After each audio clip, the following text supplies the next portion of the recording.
One word has been quietly rewriting anatomy for generations, and almost no one notices it. Across cultures, classrooms, and even medical conversations, a simple confusion keeps repeating itself, shaping how people understand health, identity, and their own bodies. Two structures, two distinct functions, yet constantly merged into one label, as if they were the same place, the same opening, the same organ, the vulva and the vagina.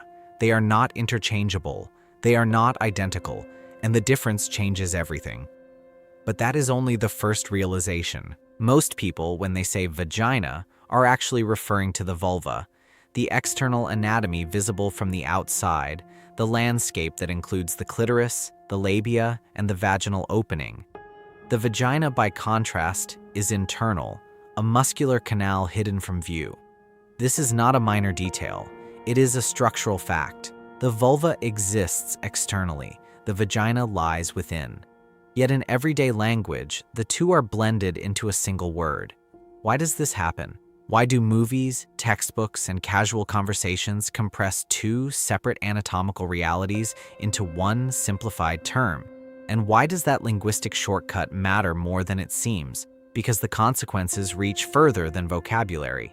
And that is where the deeper story begins. Imagine calling the lips, cheeks, and mouth all the throat. Imagine referring to the entire face as one internal structure. Communication would collapse. Clarity would disappear.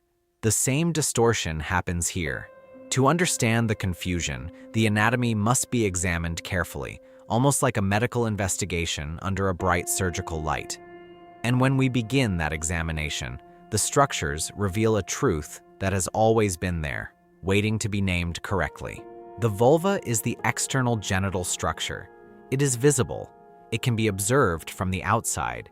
It includes the mons pubis, the labia majora, the labia minora, the clitoral hood, the clitoris, the urethral opening, and the vaginal opening.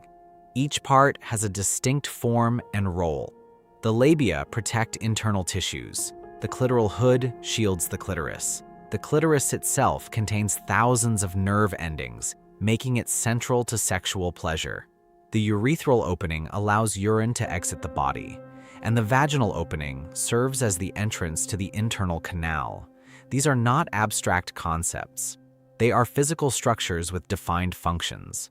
But this is only the surface layer of understanding. The vagina, in contrast, is an internal muscular canal connecting the external opening to the cervix and uterus. At rest, it measures roughly 7 to 10 centimeters in length, yet it is highly expandable. Its walls are lined with folds known as rugae, allowing it to stretch. It maintains a natural microbiome and a balanced pH, supporting protective bacteria. It serves as a pathway for menstrual blood, sexual intercourse, and childbirth. It is flexible, dynamic, and largely hidden from view. The vulva interacts with the outside world. The vagina functions internally. Two structures, two locations, two roles, and yet one word often replaces both. But the anatomy alone does not explain the confusion. The roots extend into history and culture. For much of history, medical texts were written primarily by men, and female anatomy was often simplified or framed mainly in reproductive terms. External structures were grouped together or minimized, while internal organs received more detailed attention. Over time, vagina became the default label in public language, and culturally, discussing external anatomy was often considered improper. The term vulva faded from common speech, while vagina remained acceptable and clinical. Silence reshaped vocabulary. Vocabulary reshaped understanding, but that was only the beginning of the misunderstanding. Education reinforced it.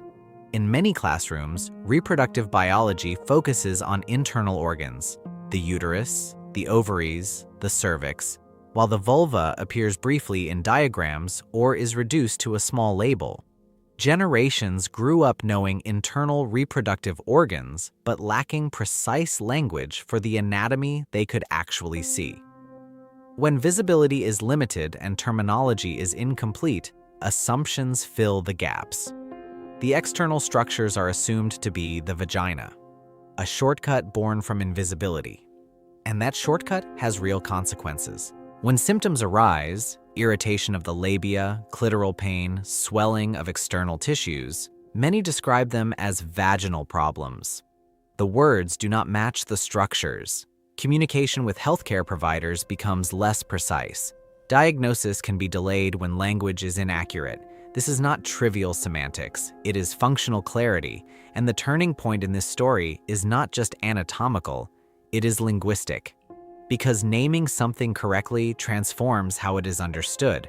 When the word vulva is used accurately, the external anatomy becomes visible in conversation. Discomfort can be described precisely. Hygiene, pleasure, and health can be discussed with clarity. Confidence grows from specificity.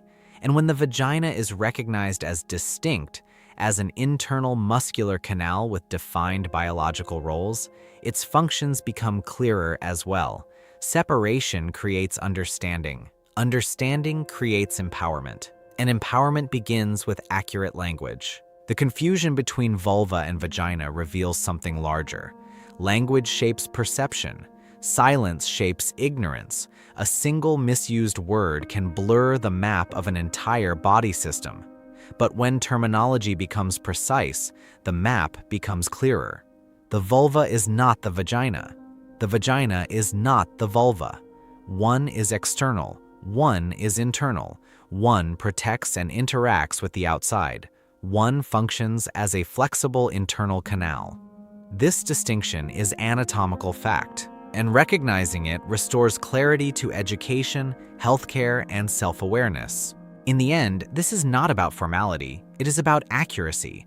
It is about understanding the body as it truly exists, layered, structured, and specific. When words align with anatomy, confusion dissolves. And when confusion dissolves, knowledge replaces assumption. A single correction reshapes comprehension. That is the revelation. Not dramatic, not exaggerated, simply precise. And precision, in matters of the human body, is not optional. It is respect.